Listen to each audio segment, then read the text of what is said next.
penjajahan negara barat di Indonesia. Sebelumnya, perkenalkan saya Iksan Abdi Barekli. Maulana, saya Rafid Kerja Najil, Saya Abdul Ibnu Ramadan. Saya Alfi Fadila Muhammad. Saya Kafir Khairuddin.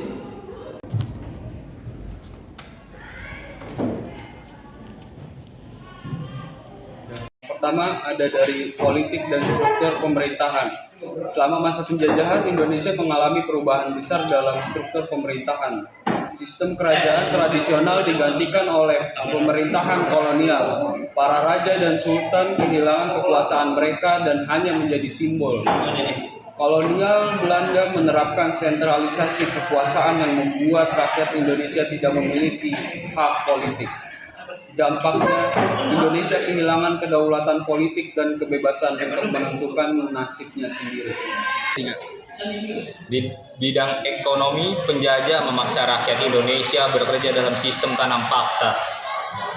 Hasil pertanian seperti kopi, gula, dan rempah-rempah dikeruk untuk kepentingan ekonomi Belanda. Rakyat dijadikan buruh dengan upah rendah, sementara hasil bumi dikirim ke luar negeri.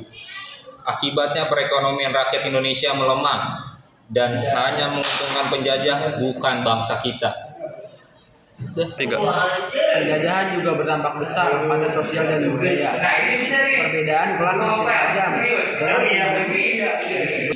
Penjajahan juga berdampak besar pada sosial dan budaya.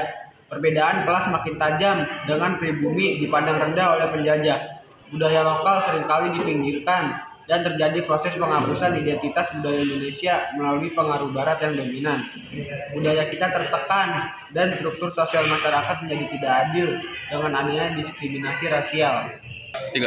Di bidang pendidikan, akses sekolah hanya diberikan kepada golongan tertentu, terutama anak-anak elit dan keluarga penjajah.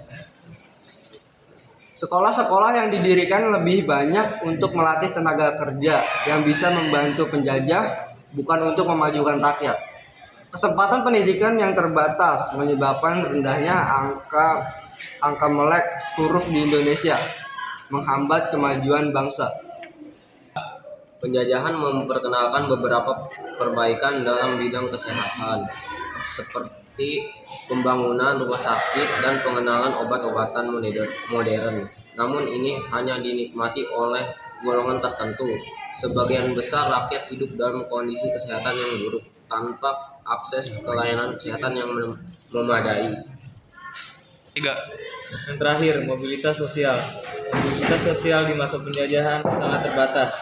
Struktur sosial yang dibentuk oleh penjajah membuat masyarakat Indonesia sulit untuk meningkatkan status sosialnya. Golongan pribumi dihadapkan pada banyak hambatan, sementara penjajah dan kaum elit yang dekat dengan mereka menikmati berbagai keistimewaannya. Sistem ini memperkuat kesenjangan sosial dan membuat rakyat terjebak dalam kemiskinan tanpa peluang untuk maju. Dari kelompok kami, itu tadi tentang materi dampak penjajahan negara barat di Indonesia. Wassalamualaikum warahmatullahi wabarakatuh.